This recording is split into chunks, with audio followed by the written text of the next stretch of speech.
Thank you all for braving the wild city out there and coming out to be with us tonight.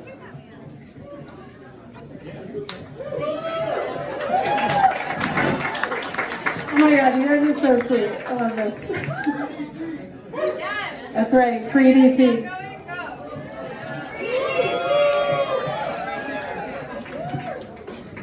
Okay.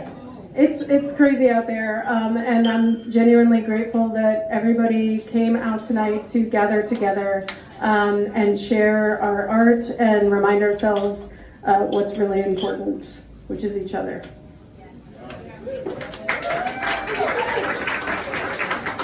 So Courtney and I have been on summer hiatus, but we are back. Summer hiatus, no readings for 1 month. So we're back this week, and we're super excited to be celebrating the summer residents who have been not on hiatus, but hard at work at our summer residency program, which we will hear all about in the second half of the program. Quick show of hands, who's new to the interlude? First timers. Yeah, great. Nice to see you. And of course, all friends, we always love having you. Yes, just to reiterate, Rachel, super happy to see you all. Glad to be back, glad to be here and gathering despite the horrors in the world around us.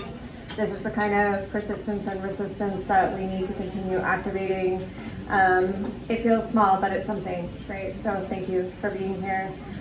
And announcements. Right now, do you want to tell me what about right now? Yeah.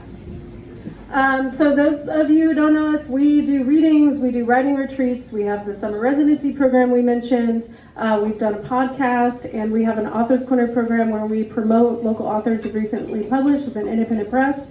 So we're always thinking about new ways to support writers. How can we support you in the very long journey that is being a writer? And there's always something new that we come up with, and so the most recent thing is a new program that we are actually launching next month. It's called Write Now. And these are essentially in-person sessions where writers can come together and write together, and they will be hosted by experienced writers who will offer up some inspiration for the writing session. So it might be a reading, it might be something they've been thinking about lately, a topic, and they are going to offer up that inspiration for you, and then everybody will write together for about an hour and a half, so you can really feel like you got something done that day. And then at the end, we will all come together and talk about how it went, or you can share something that you wrote that day and come back together as a community. So it's sort of designed to inspire you if you feel like you're in a rut, or if you feel like, I wish I were writing more often, I write maybe once a week, I wish I wrote more, then you can come and write with us at the Write Now program, launching next month. I don't know about you all, but for me, having I learned the term accountability buddies. It's an academic thing, but having someone to hold you accountable to your writing practice can be really helpful, and that's kind of what these are designed to be, a space where other people are doing it, so you feel compelled to do it, whether you want to just maintain a practice that you have or maybe start a new one. So it's meant to be kind of whatever level you're at, whatever you're coming to it with. Maybe you just want to free write for a day, but not be alone in your room doing it. So that's the idea. That's that. Yeah. So we're recruiting hosts right now, and we'll have different hosts right now for right now. And we'll have different hosts who have different vibes. So some might be like the sip and paint vibe, which is really fun, or maybe they'll ask you to meditate in the beginning. I don't know. Courtney's going to be doing it. You can ask her what hers is going to be like during intermission. So you can check that out on our website, theinterludelit.org. Join our mailing list. I'll be sending out a big explosive email tomorrow. Great. I don't have more. I don't have more. I do need a program.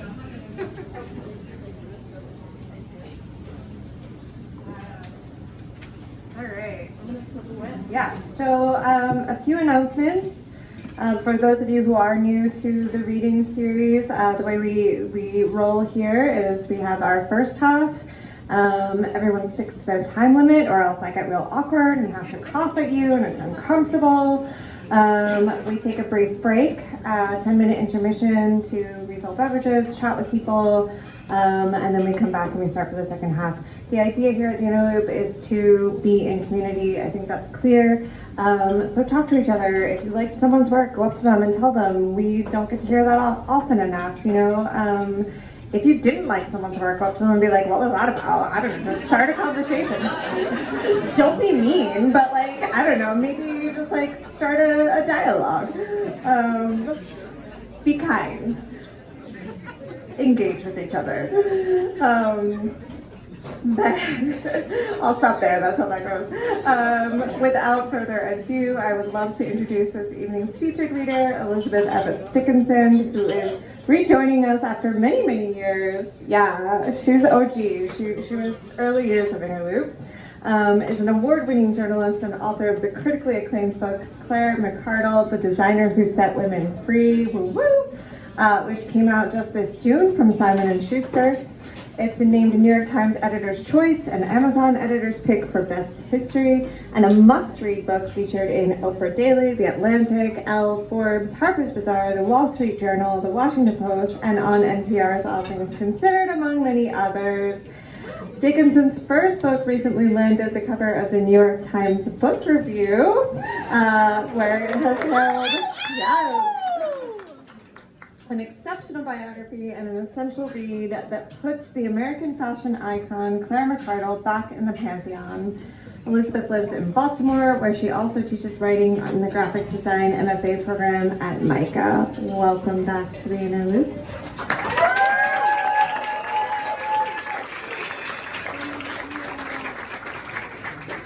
Oh my gosh, it's so good to be back at the Inner Loop. I'm really happy to be in DC for this moment.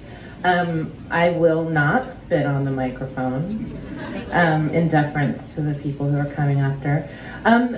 Okay, so I wrote a book about a fashion designer. Has anyone here heard of Claire McCardle? Okay, not many people, right?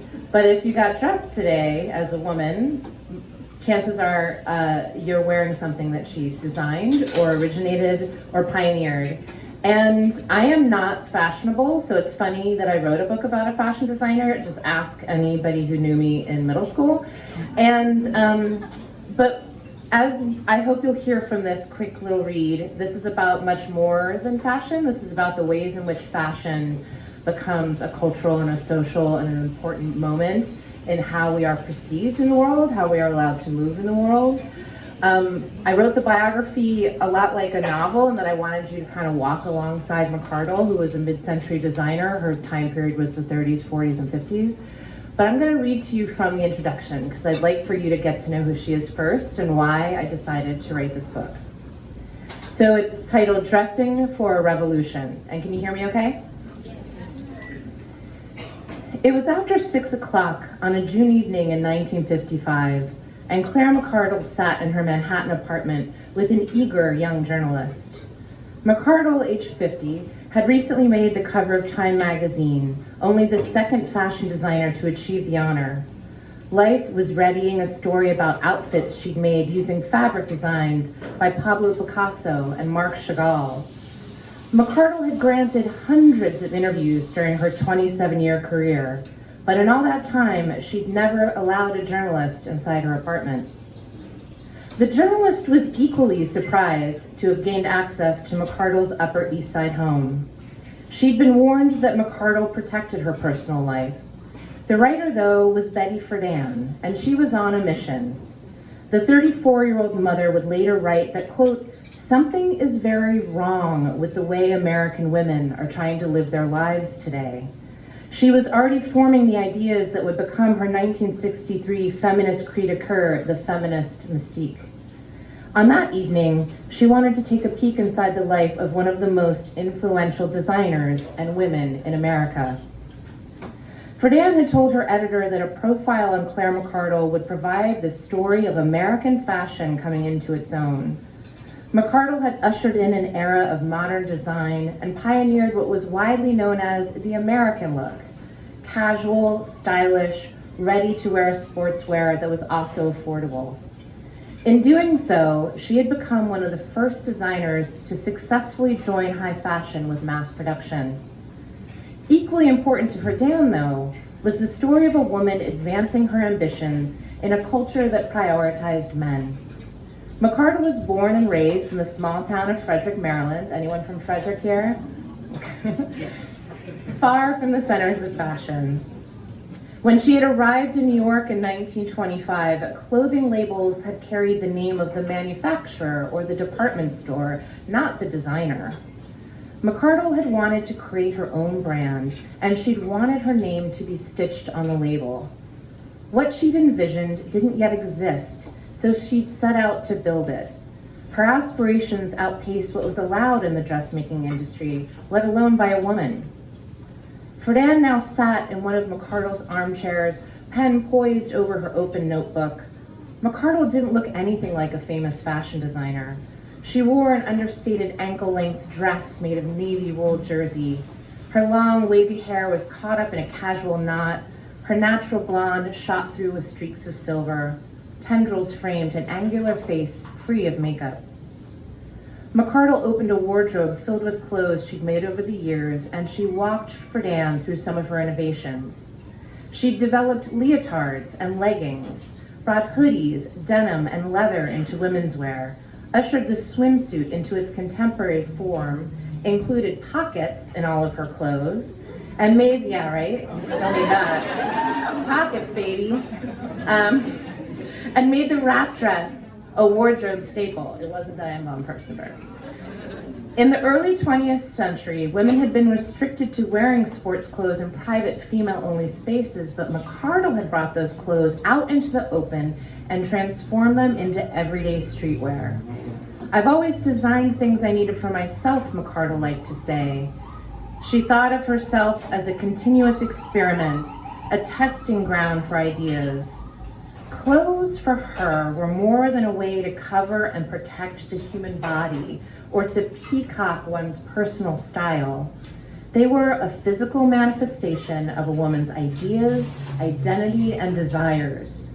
McArdle eschewed the male-dominated vision of fashion, preferring to create clothes that fit women's bodies as well as their growing ambitions.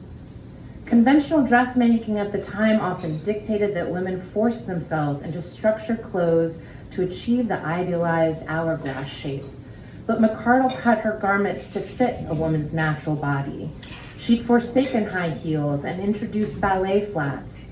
She'd shocked retailers when she invented separates in the early 1930s.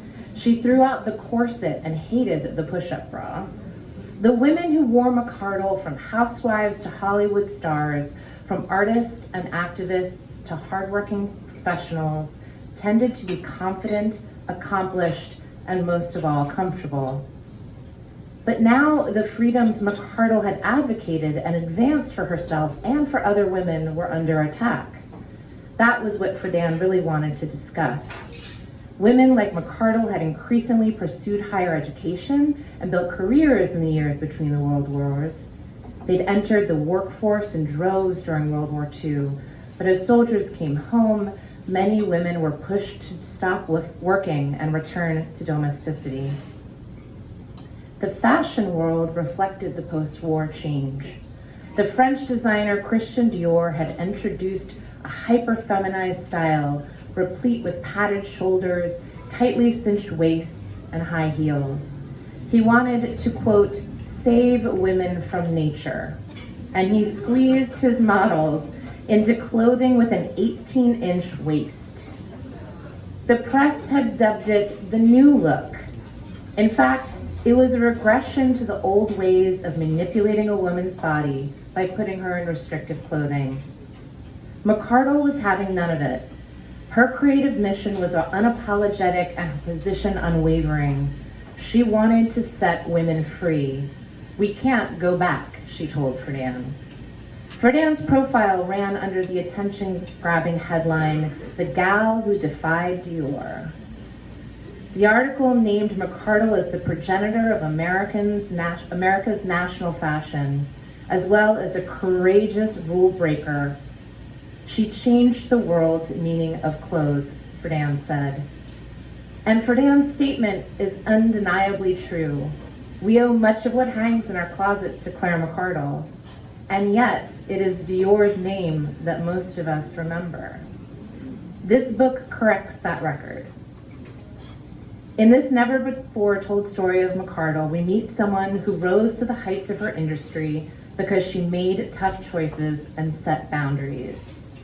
The filaments of McCardle's fashion ideas can be traced back to the 19th century when suffragists argued that a woman's freedom began with her clothes. Unencumbered bodies meant unencumbered lives. The crucial connection between clothes and liberty became ever clearer as more women entered the public realm and civic life as McCardle did. McCardle's approach earned her a loyal international fan base. She's also beloved by designers today. 70 years ago, two pillars of female empowerment, McCardle and Friedan, met in New York. What they discussed remains deeply relevant today. The status of womanhood, like the tides of fashion, is unfortunately always in flux. Women remain embroiled in many of the same battles that McCardle knew all too well. Her ideals continue to resonate as we live in a head-spinning time that tells women to be anything they want, while simultaneously dismantling the progress made for equity and autonomy. So stitching Claire McCardle's name back into the apparel she pioneered is not merely a history lesson in provenance. It is a vital and timely reminder of a designer and a movement that was always about far more than clothes. Thank you very much.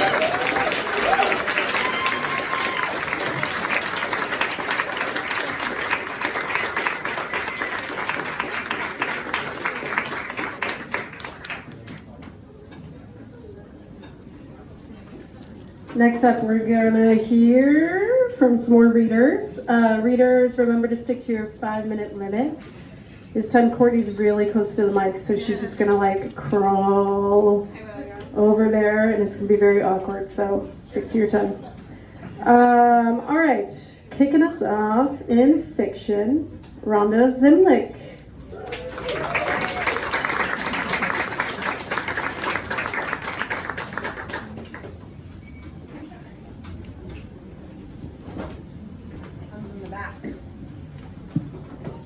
Hello, everybody. Thank you for braving the crazy, unsafe streets of DC.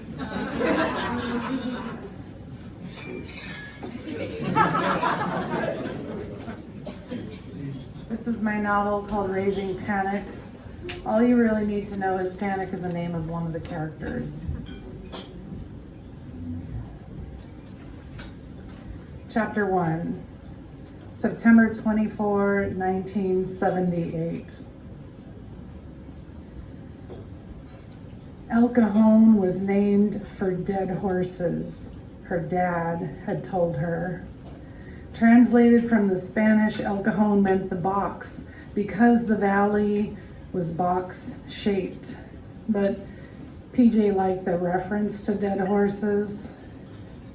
The historic marker along the old coach route, Las Cochas Road, described large boxes found there, boxes big enough to bury horses with thick plaster walls to keep scavengers out.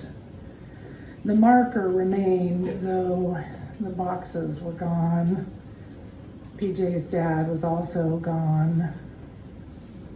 When she thought of those boxes, she imagined a wagon train atop La Cresta, their view all the way to San Diego Harbor, but they never got there.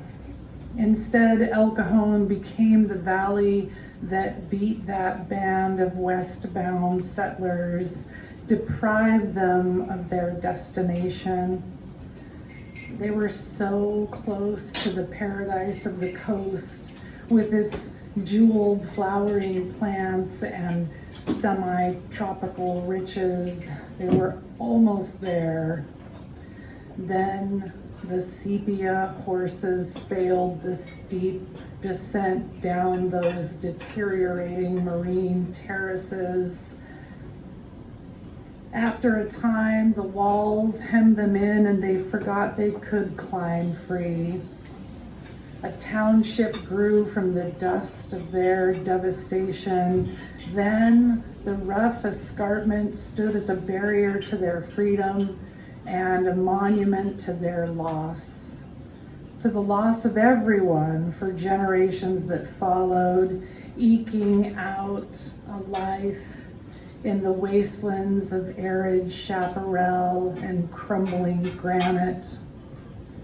El Cajon became a coffin to them all. They were trapped in that barren inland, surrounded by the walls that kept them, that defined them, that restricted their destinies.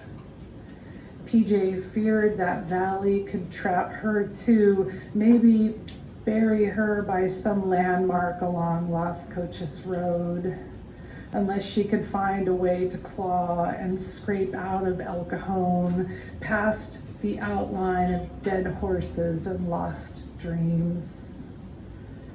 Though she wanted to escape the valley more than anything, it wasn't the land PJ wanted to leave. No, she always felt a kinship with the land that surrounded her rural home. She liked the smell of the sagebrush and the hum of fat bumblebees lulling on the breeze, the crunch of granite beneath her feet, and the tall live oaks that flanked the front of her house, offering cool shade and privacy in the heat of summer. PJ even liked the snakes and tarantulas.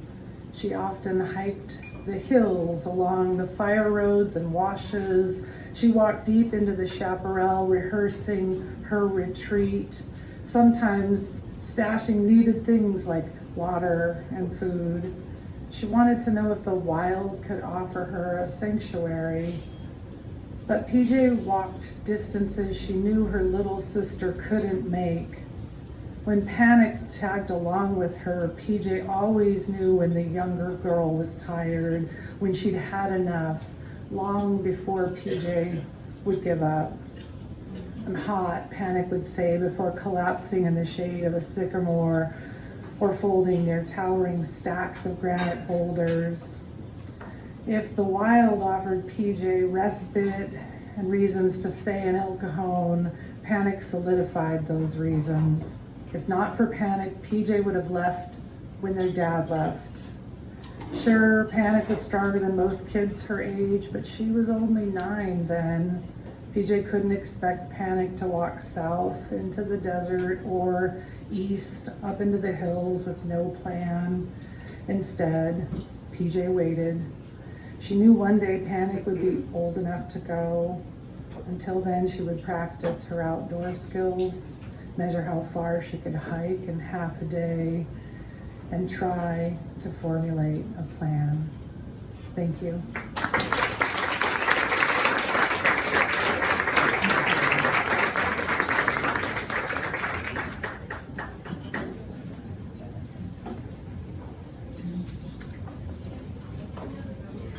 Next in poetry, Phil Wexler.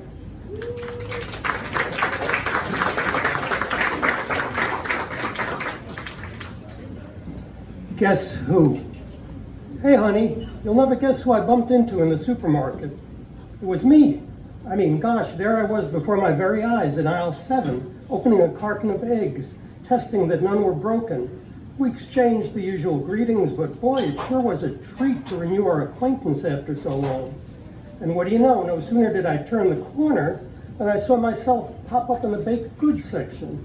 It seemed I couldn't go 10 feet without good old me materializing, comparing varieties and prices of cheddar cheese, testing the firmness of eggplants, or waiting for a pharmacy prescription.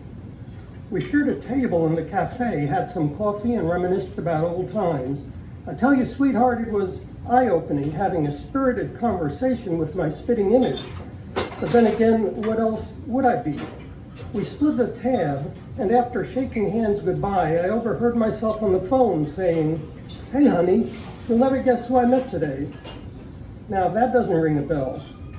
What's that you say, dear? You know all about it because you were at the end of that line? That means I must have the wrong number now. So sorry. Pardon me while I sort myself out, and please, don't expect me home anytime soon.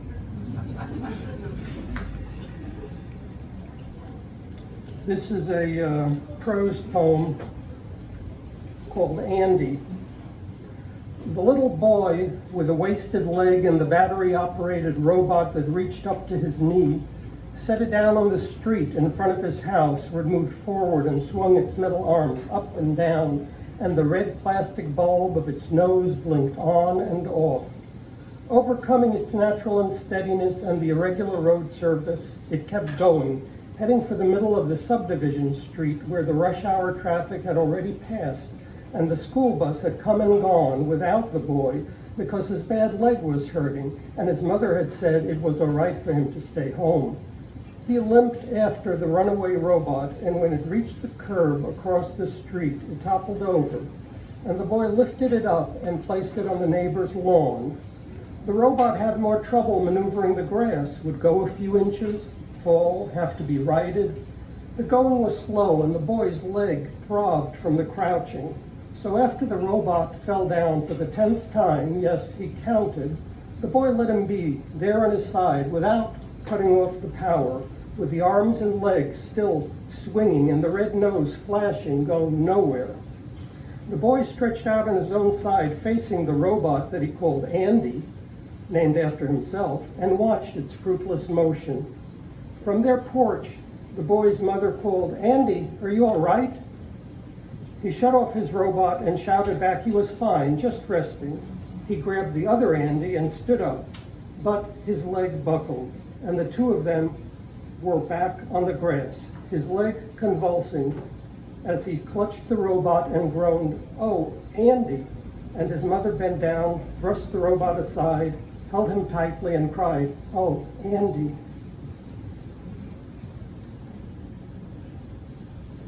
This is I have 4 poems here. This is the third one, Broken Yellow. Outfitted with jackhammers, I drill relentlessly into a tropical sun to escape her petitions. Sparks fly through hot caverns. Broken Yellow left me her calling card. I wasn't home, out struggling with buried communication lines, repairing, splicing, altering, frayed, fossilized conversations. For the last few miles, I tossed aside my power tools and took up a spade, a spoon, my fingers. I dig, I dial. Getting through to Central, I'm told how they spied her in brief, diaphanous silks, dressed to kill, hovering over my vacated chambers. That day, outside my shuttered door, that blistering day, she was ablaze, but I was digging a different sun. And this poem, at one time, purple was quite treasured as a color. It's an epigraph from the Greek Stoic philosopher Epictetus, which reads, "But I would be the purple, that small and brilliant part, which gives a luster and beauty to the rest. Why then do you bid me resemble the multitude? At that rate, how shall I be the purple?" And so the title is I Would Be the Purple. I would be the purple because I've had my fill of ragged gray, of compromise and fitting in and going hueless day to day. Infused with purple, I might bloom. Like Roman senators who glide down marble aisles intent on state affairs and bear a purple stripe against their tunics solid white, I would sport the same, but disembodied, not for show. A subtle glow to light the way back to what I'd sacrificed. Passing the Colosseum, I hear the mob cheer for black or white, life or death, and drool for blood pure red. I drift unnoticed in my faded threads, mere packaging that's mute. But deep within, I feel the purple beat, and bear hug-like, I cling to it. I would be the purple, part and parcel of the fabric of my soul, a pigment that will not wear off or fade. ever present, never left behind. I shall be the purple and billow like the breaking Adriatic waves, like the stars in Ursa Major, like the mushrooms in the lion's den.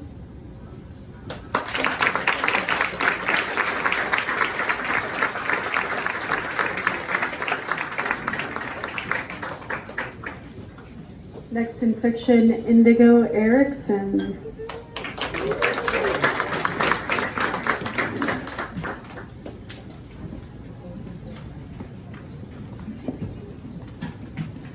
Hello. Hello. Normally I'm here reading poetry, and today I'm not. I just want to say thank you to the Inner Loop. This started as a lyrical short story, and then now it's becoming a novel. And thank you very much.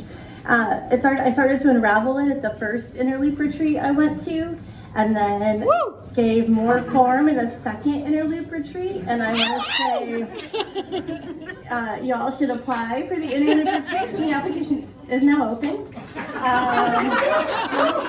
So a lot of really good things happen there.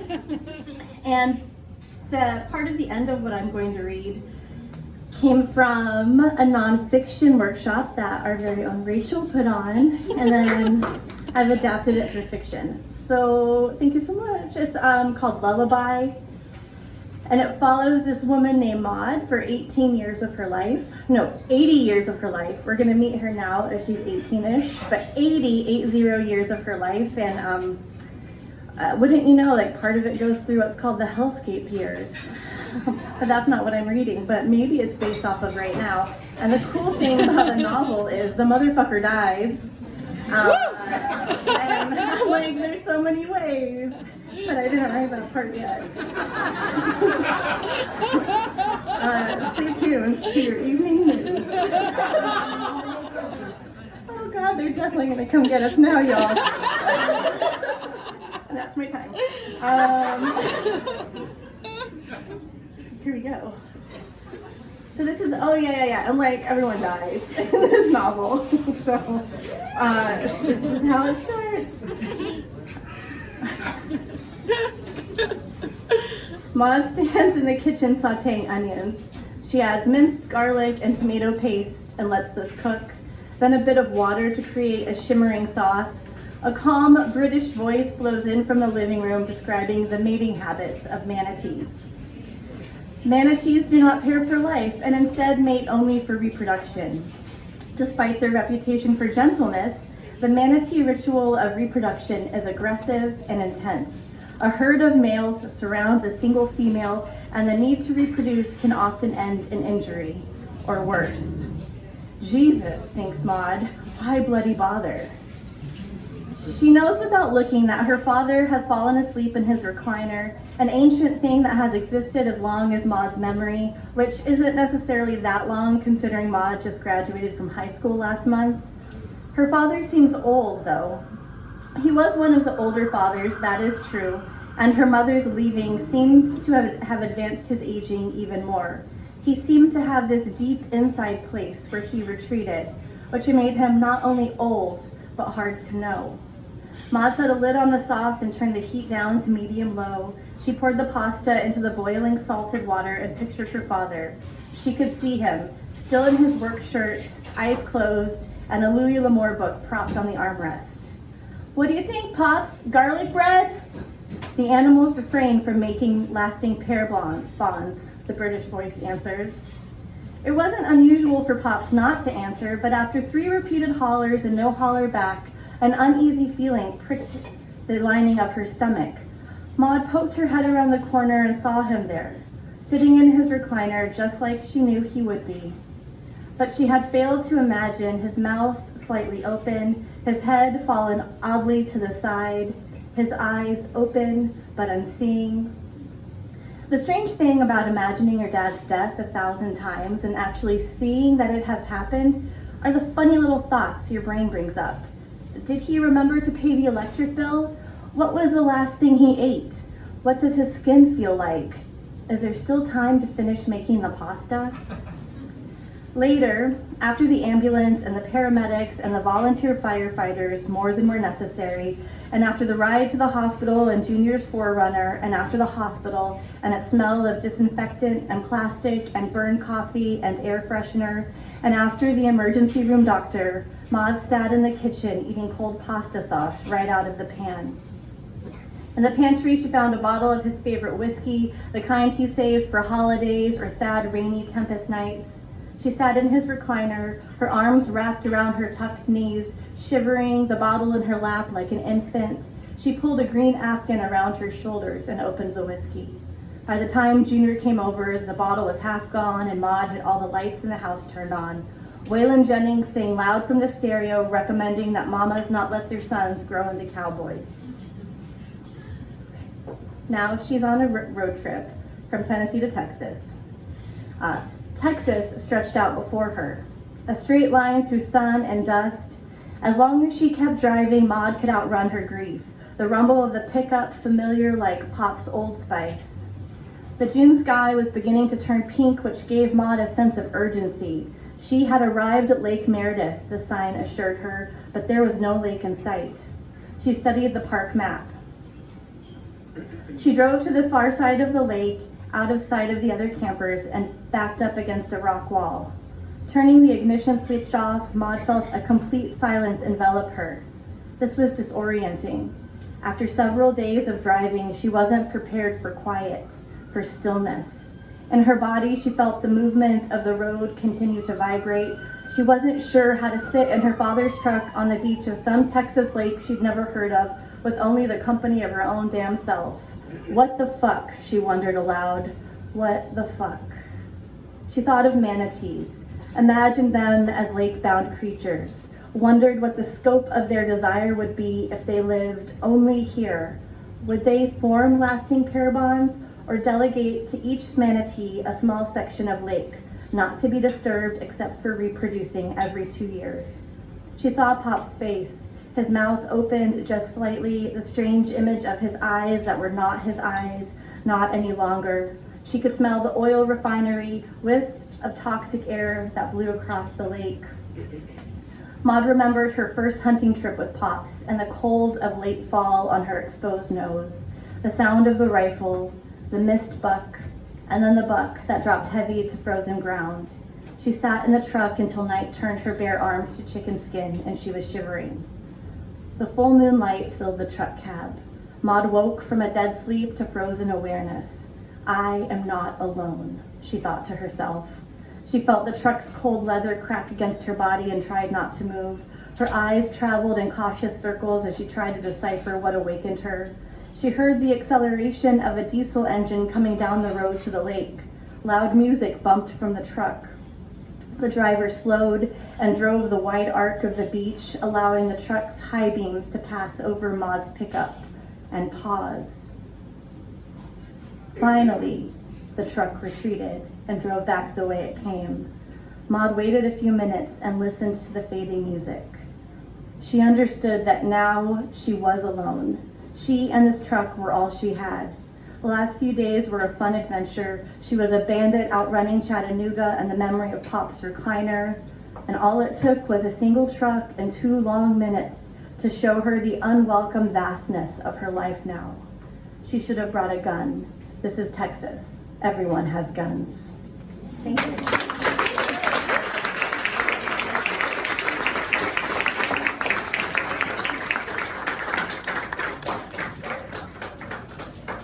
Next in poetry, Suzanne Zweizig. Did I say that right? Yeah, you know what? I never get upset about that because it's an impossible name with a lot of Z's. So it's good. It's Zweizig, and it's great to be here tonight. I was just so thrilled. I had read in the Washington Post about Elizabeth's book months ago.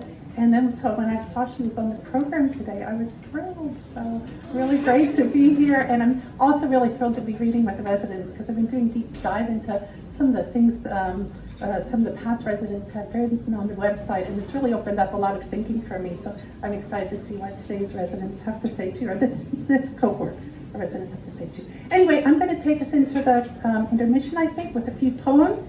So this first poem, can everyone hear me okay? That's good? Okay, great. This first poem is kind of a dream vision poem with Emily Dickinson. If you know Emily Dickinson, she's one of my favorite poets, but she never published a lot in her lifetime. She bound a lot of her works together, a lot of her poems together, and into these little booklets they call fascicles, and put them in drawers. So this is my opportunity to talk with Emily, and the poem is called "What Were You Thinking, Emily? All those fascicles, the drawers?" "Oh, that," you said, as a tiny brown spider fell from your lips, which were the colors of dawn, and started weaving between your hands a web, which you also knitted at with lavender needles. "You don't have to tell me if you don't want," I said, watching the spider trawl from your left thumb to your ring finger. You said, "Did you ever watch a cat clean itself? You are not really watching, but then a broom falls in the corner and the cat jumps to its feet and looks at the window. So you look too and hear a thrush beating itself against the window, and you realize that the window is the cat and the thrush is your voice trimming a tree, and that somewhere behind the thrush is a sky clean without effort.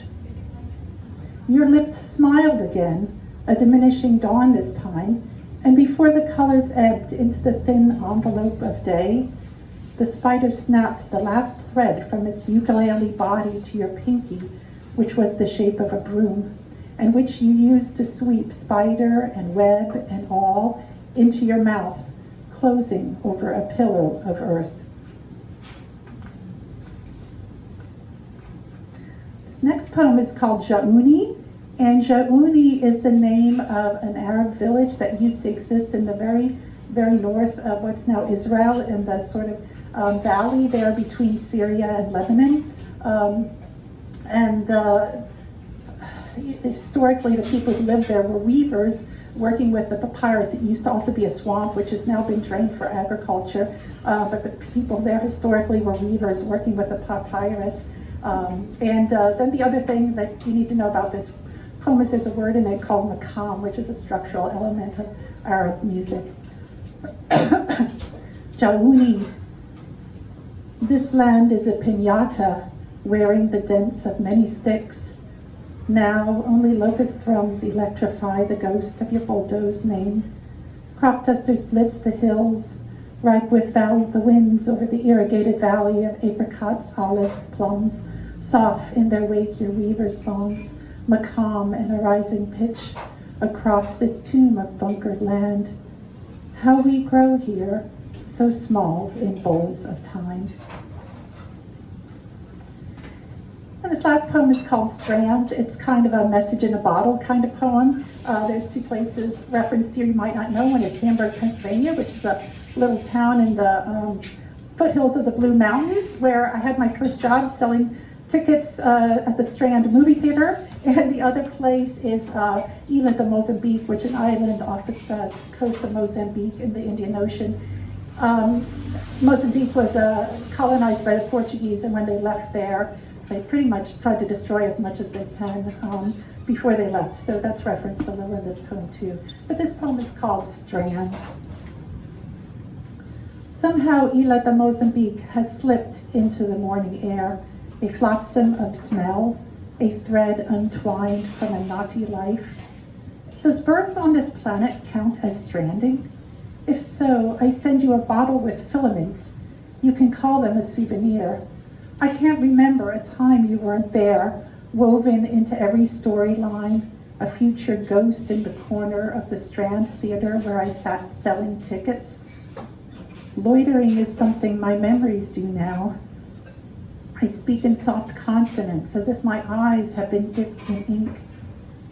In Mozambique, you can't hear the world cry, but you can feel it in your body like a torn map, one edge flapping in an elephantless land.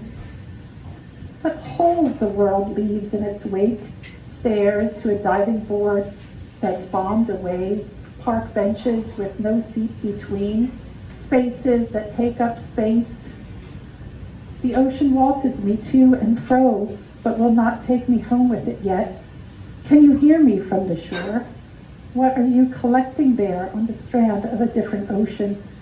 All the threads I shed? Look for them in the bottle I pass to you.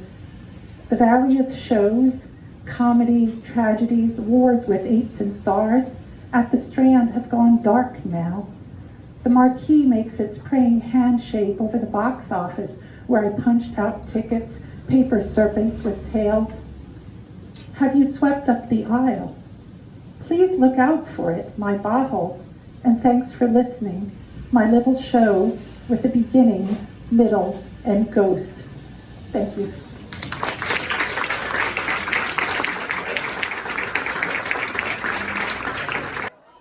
Hey guys, we're gonna get started with the second half.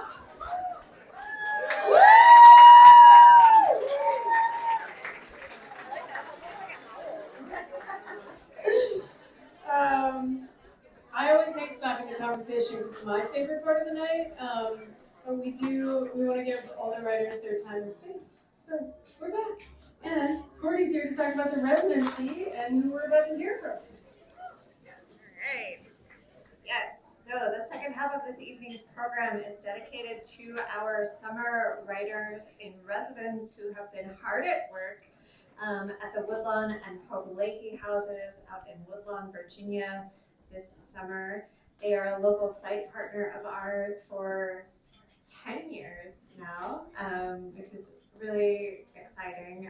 One of the things that we love at the Interloop is building those collaborations with other local organizations and institutions and people who have missions that align with ours. And the mission at Woodlawn and Pope Lakey these days in particular is to really reevaluate the role and the place of historic spaces in today's culture and society. And so having the writers on site to help them do that is something that we all really treasure every year. So the 5 folks you're going to be hearing from went through a rigorous application process and told us about all the incredible things they were going to do to explore place, ownership, and legacy in the context of a lot of the social and place-based environmental issues that we face today. So before they get started, I'm going to turn the mic over to James, who is visiting us. He's one of the folks at Woodlawn who helps our residents out every year, and he can tell you a little bit more about things as well.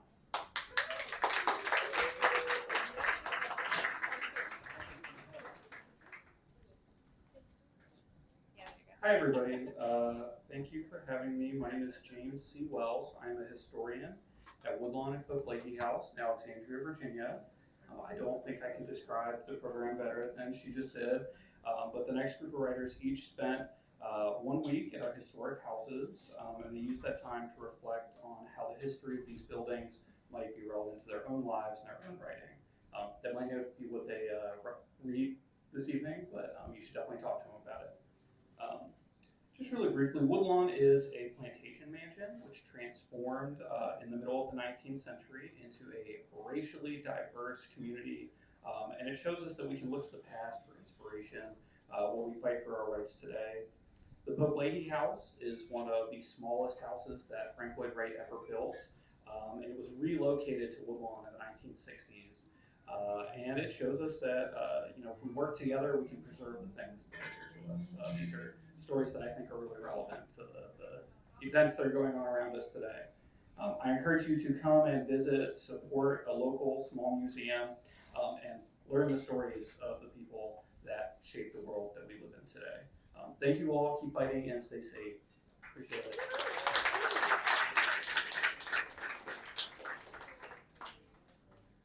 Amazing. So first up, we're going in the order that folks had their residencies this summer. So kicking us off for this half is going to be Matti Ben-Lev. Hi everybody. First of all, grateful I'm going first so I can stop thinking about myself for the evening. Big thank you to the folks at Woodlawn. Big thank you to Interloop. This was a really cool experience that I got to have. And when I was trying to choose what to read, and while I was at Woodlawn, I found myself reflecting a lot on ownership, who has the right to shape their space, And so this excerpt comes from a graded essay about my grandfather, Matzliach, who survived the Holocaust in Greece by hiding in a basement for 2 years. And the full piece has a lot of research in it on Greece and the Holocaust, so for this reading, I focused on the sections tied closely to his history. April 6, 1941, my great-grandfather, Moshe, gets word that Nazis have entered Greece. He pulls Berta, my great-grandmother, aside, tells her they will go into hiding with their children, Matzliach and Yaakov, as soon as he makes the arrangements. Days later, Berta is preparing for the first night of Passover, a holiday requiring all bread and yeast to be expelled from the home. Berta sweeping beneath tables and chairs and rugs. Berta checking the chicken every 20 minutes, sliding the oven rack out toward her, steam stinging her face.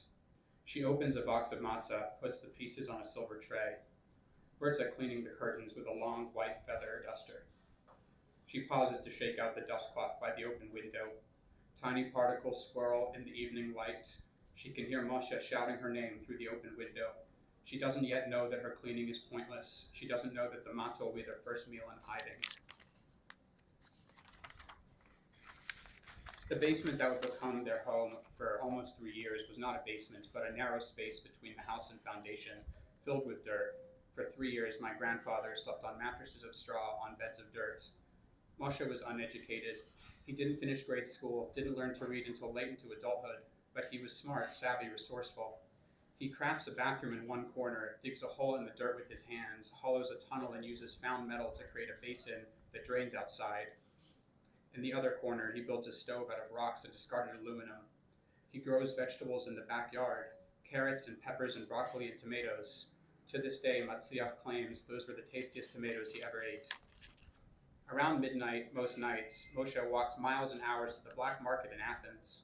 He trades carrots for meat, he trades broccoli for olive oil, tomatoes for starch and flour. One morning, Matzliach and Yaakov wake to the sound of water bubbling in a tin can. Moshe stands in front of the stove, eyelids drooping purple, naked feet caked in black dirt from debris collecting in his shoes. He smiles as they walk over. "Come, children," Moshe speaks quietly, "I have a surprise for you." The stove flame throws shadows of their thin hands across the room. The bottom of the tin can glows blue and orange. Moshe pokes a bent metal spoon into the boiling water, lets it sink to the bottom of the can, raises it slowly to reveal a single brown egg, hard-boiled. It is the first egg Matzliach has seen since they went into hiding. Moshe presses the spoon into the shell until it cracks, makes a zag pattern, perhaps forming the shape of a crooked family tree. Pushes his fingernail into the crack and gently peels the skin, flips the spoon, uses the blackened handle to slice the egg in half. Matzliach and Yaakov have never seen something so beautiful, something so round and perfect and yellow. Moshe gives a half to each of his children, pats them on the head. Matzliach and Yaakov stare at the sliced orbs in their hands, a soft white universe orbiting a bright Yoki sun. Yaakov's eyes go wide, and he points at something behind Matzliach and shrieks. And when Matzliach turns his head, Yaakov snatches the egg half out of his hand, shoves both halves into his mouth, chews and swallows. The story will become a point of contention that the two will argue about for decades. As adults, they go into business together, and every disagreement will revert to Yaakov's traitorous egg theft. Matzliach unknowingly preying on a quiet guilt that neither of them will ever understand. At night in that basement, the moon's yellow yolk peeks through the gap between dirt and foundation. Perhaps Matzliach dreams of that egg, its wholeness. Thank you.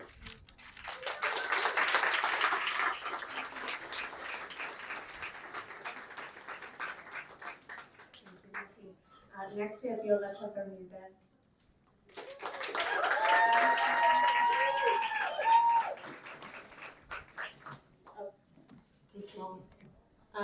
Hola everyone, I'm Violeta.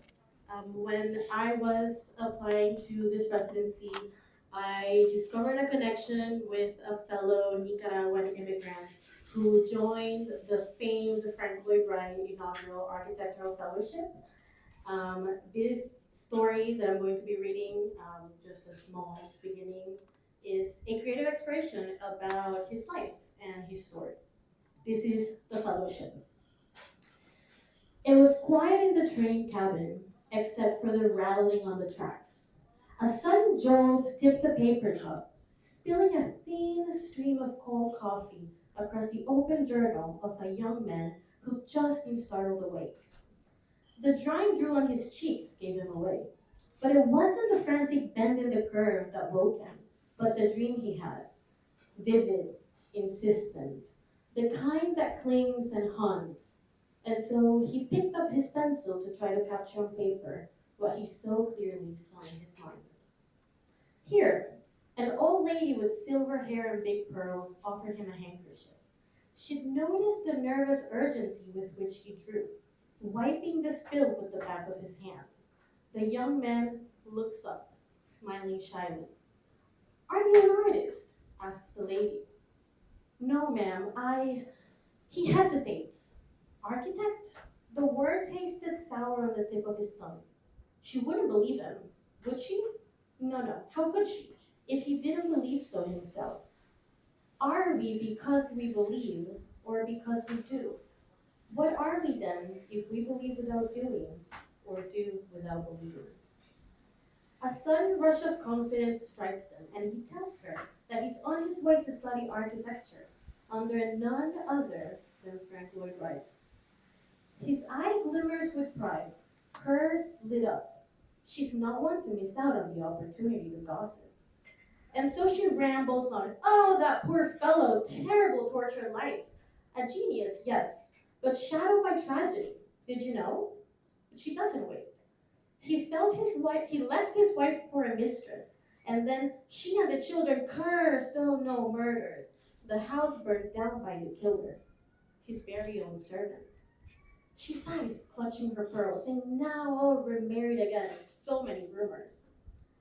The windows frame the Wisconsin hills, the trees opening like lungs, and the young man nodded politely at her words. But his mind slipped elsewhere, back to Chicago. Just weeks before, to the lecture that had electrified him into sending a telegram that changed the course of his life the way they often do, in one sweep that no one saw coming. Soon he'd join the fellowship. Soon he'd say that he was an architect without choking on the word. But the nearness of it all frightened him. What if the train derailed before he arrived? Or worse, what if he arrived and they saw him as the fraud he feared himself to be? It had been so long since the coffee spill that he was caught momentarily off guard when the lady asked him what it was that he was drawing. He folded the handkerchief, returned it, and then tore the page from his journal, slipping it into his pocket before he can even look at it. But he knew. He was surprised at how vividly he remembered. So surprised he was that if someone asked him how he came up with it, he would have to lie, for no one would believe that such details came to him all in a dream. But he could see it. He could see it all as if it had already been built. "Not much," he said. "Just a little something I'd like to build when I go back home." She looked at him curious. She hadn't even asked what his name was yet, but she asked him where home was, and the answer fixed them both for the rest of the ride. Years later, she would tell the story of the young architect she met on a train from a country she never quite knew how to pronounce, Nicaragua. So, thank you.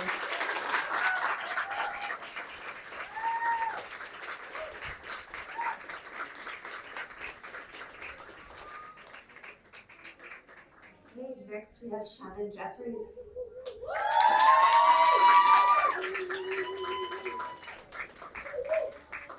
Hi everyone. Yes, any help? Thank you so much. Thank you to the Interloop for the opportunity, and thank you all for being here, sharing space.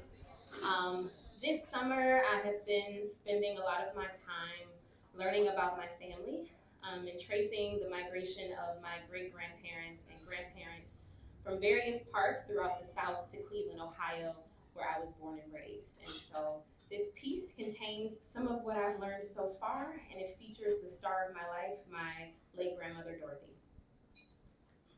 This is Crooked Letter. On the ride in, we passed miles of flat, dry land with trees that looked like the ones I'd seen in history books. Guillotines with trunks that don't move, don't quiver or shake at the sound of cries belted from the bottom of bellies across the antebellum South. The air, thick like a braid, snatches your breath before you realize you need to breathe. The land barren, save a few things we'd like to forget. The soil remembers. It's been nearly 20 years since I've made the trip. The sacred return to the state I call Crooked Letter. There is something visceral about the ride into Yazoo, Mississippi, like my genetic makeup prompts me to respond from places I cannot explain.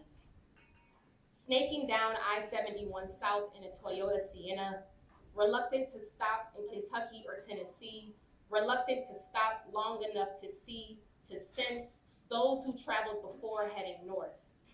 We returned, they fled.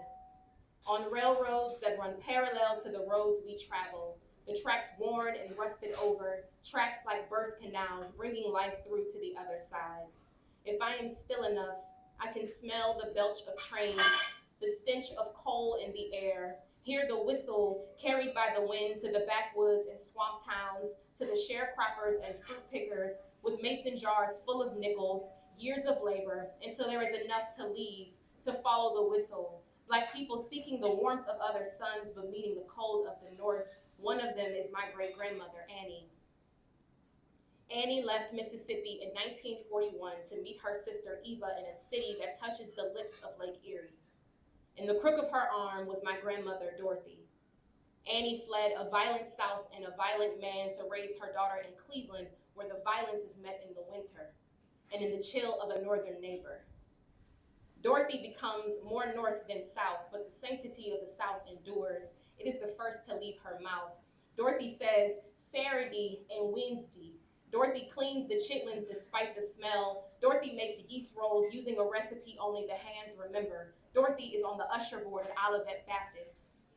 Her Bible a reliquary, with obituaries folded and tucked between holy words. Her Bible a family tree, names and birth dates scribbled on the front cover so that we can be close to God even when we stray. Generations that have not seen, have not touched the rust-colored dirt and crooked letter, know only the cold of the north, the crowded, congested city, temptation on the corner of 117th and St. Clair. The east side is where Annie's dreams died. Dorothy's friends have passed on. She is the last of a generation that knows what's been lost to the cold of the north. So she met Jen, like Ken, kind in the way that it eases her nerves, makes it easier to forget, but the soil remembers. Thank you.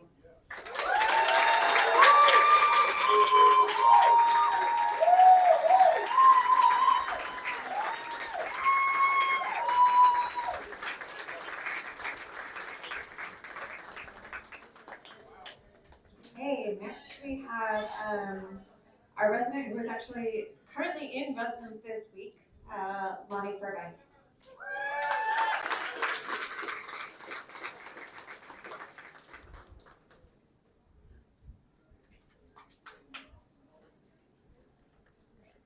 Hello, everyone. Thank you. Good to see this side of the room.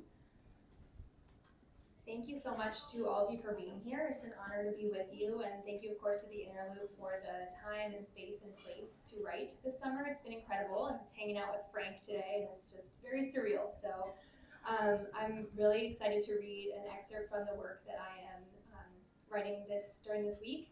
It's a personal narrative that looks at my personal journey of healing from mental and physical illness through farming. In this excerpt is from a chapter called She's Not a Believer.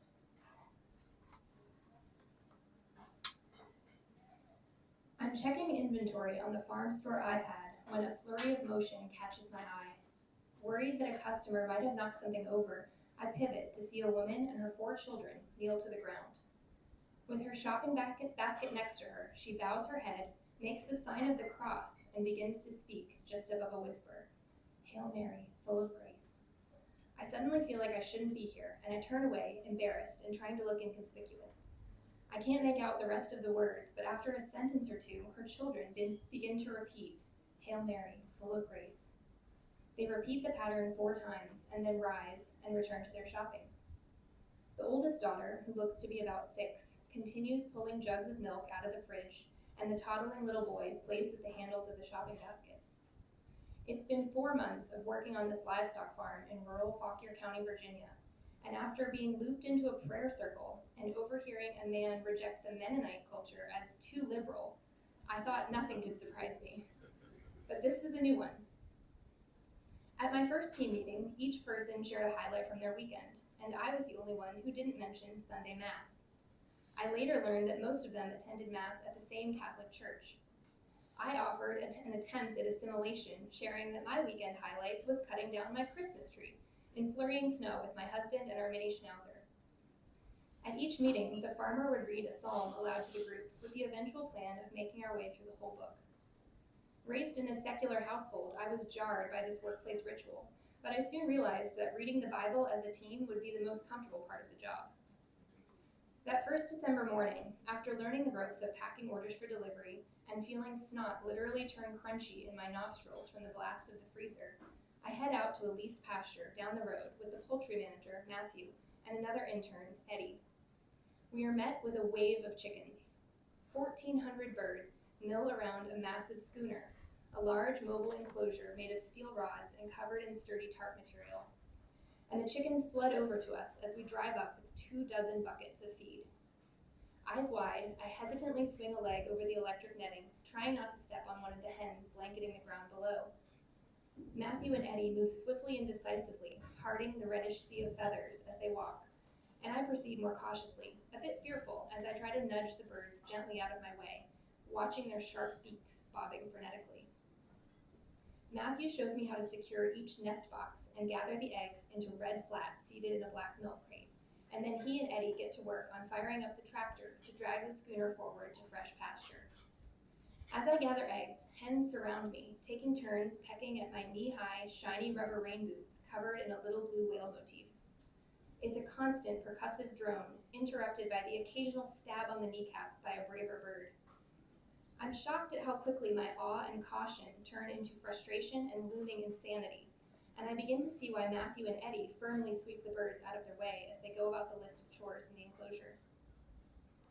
Alone in the schooner with more than 1,000 hens, all I hear is the tap, tap, tap, tap, tap, tap, tap on my shins, the soft, pensive wah, wah, wah of the birds, and when I drop an egg, or clang the metal nest box door, or make a sudden movement, there's a whoosh of wings towards the dropped eggs, or a startled blah that punctuates the otherwise muted coos. I accidentally swipe my sleeve through a fresh swirl of chicken shit, and the pungent smell follows me until it eventually dries into a crust. After we feed, water, and gather for this flock, we head next door to the second schooner, where another 1,400 birds await. In this enclosure, we find a hen who died, and looking at her undercarriage, Matthew tells me it was likely a peck-out, where the red flesh that protrudes as she lays an egg catches the eye of another hen who pecks at it. When it draws blood, the red attracts more hens, and they all begin to peck until eventually she dies. I'm horrified at the brutality of this, but also wonder if my red conductor-striped overalls account for why the hens seem to be pecking me, but leaving the boys in their dark jeans alone. Matthew adds that times of stress cause the hens to be more likely to cannibalize, which is why our farm keeps cycling them to fresh pasture and ensures they have plenty of open space and fresh air. I then recall the red-tinted chicken goggles that I've heard about in conventional chicken houses, used so that the birds see red all the time and don't get triggered to peck at each other despite the crowded conditions. Smelling the slight but certainly detectable waft of ammonia through this breezy open-air schooner with hundreds of birds who get moved every other day, I shudder to think of what it must smell like in those enclosed stationary houses with thousands of birds who live and die with barely enough space to turn around. Eddie and I are left to take care of the last block alone, and I ask him how he got into this work. He explains that his faith brought him here, because the title that Jesus is best known by is that of shepherd who looks after a flock. Eddie turns the question back to me, and when I explain my background in food writing, he asks who my favorite writers are. I'm feeling like a bit of a cliche as I answer who first sparked my interest in this work. I can't hide my shock when he replies, "Who's Michael Pollan?" And I want to joke, "He's my Jesus." Thank you.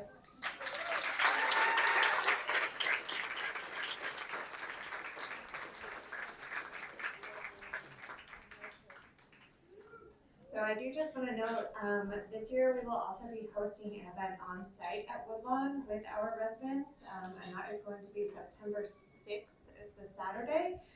That one's during the day, so it's a great opportunity if you haven't visited the site to come out and check it out and meet and talk to the residents some more.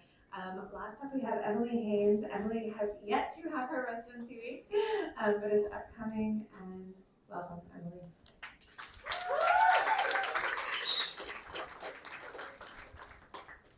Hi everyone, thanks for being here. I actually did have my residency. It was 2 weeks ago and it was wonderful, so thanks for everything. What I'm reading tonight is not really what I was working on when I was there, but this is from a novel that I've been working on. It takes place during World War I, and it's about two people who sort of connect during the war and then are separated and then get a second shot at connection later in life. So I'm going to read a scene from it. This is sort of when the separation begins. Dimly, Henry was aware of a scratching sensation on his face. It was a soft itch, like that from the wool blankets that his mother laid out on his bed in Thorpe. He wasn't sure whether he was dreaming, whether his eyes were open or closed. He felt enormously tired. He could see nothing but blackness. He decided he must be sleeping, dreaming of home, of blankets and mothers and soft things that were sometimes smothering. Slowly, his other senses turned on. A putrid smell now filled his nostrils, something rotting. The stench was overwhelming, and he found himself struggling to breathe. Without thinking, he raised his arms, and the itching sensation on his face stopped. Something had been pulled away. Light flooded his vision, and he realized his eyes had been covered, not closed. So perhaps he wasn't dreaming. He saw that he was laying in a stretcher that had been lowered onto the ground under a large brown canvas marquee. There were others walking about beneath the canvas, but they seemed far away, on the other side. Flanking him were more stretchers, covered in the same gray wool blankets he had been. Stretcher bearers, he knew, covered the dead in this manner. He looked down at the flannel still blanketing his torso and legs. If someone had hidden his body, did that mean that he was dead? But if he was dead, how was he also thinking? Was he a ghost? He lifted his hand and wiggled his fingers in front of his eyes. They were filthy and calloused, not pearly or translucent. He reached out and pulled back the blanket covering the stretcher next to him. Barnes lay there, looking like a dead man. Leaning back on his elbow, Henry stared at him for a long while. The connection between his eyes and his brain felt slow. He could not understand what he was seeing. Barnes, who had somehow managed to evade death since 1914, who had survived Blues, the Somme, Ypres 3 times, but had finally met his end. For years he had been his platoon's lucky charm. He should never have been anywhere near the battlefield. He was nearly a decade older than the fighting limit. Barnes's eyes were shut. Reclined on the stretcher, splattered in mud and gore, he looked peaceful. Had he thought in his final moments of Krakow, of his wife and his girls, his sheep and his dogs? Henry could remember thinking nothing at all. One moment he was hurtling towards the wire, and the next he was cloaked in blackness. But if Barnes was dead, then Henry must be too. Here they were, side by side, both prone on stretchers, both covered in blankets, and if they were both dead, perhaps they could communicate. Barnes, he whispered. Barnes, hey. Silence. Barnes remained immobile, his profile grimy.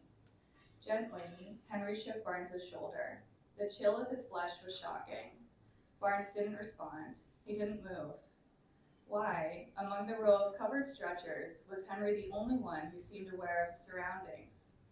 Was ghostliness perhaps like sainthood, the destiny only of a chosen few? And what on earth had he done to deserve this strange, in-between existence? He felt tired and so lonely. Vacantly, he watched a nurse walking briskly down the row of cots, holding a steel tray of implements. Her eyes met Henry as he lay, propped up on one elbow. She screamed, dropping the tray. The implements went flying. It was confirmed. He was a ghost. Why else would she have screamed when she saw him? An older nurse hurried to her side, looking furious. What is it? The young nurse didn't speak, just pointed, shaking a finger at Henry. The nurse followed the direction of her gesture and gaped. She looked at Henry, flummoxed. I'm sorry, nurse, Henry said, confused. The younger nurse shrank away from him, but the older one shook her head vigorously and hurried to his side, shouting for assistance as she went. Kneeling next to Henry, she said, Can you see me? Yes, Henry said tentatively. Can you see me? Of course I can, she said.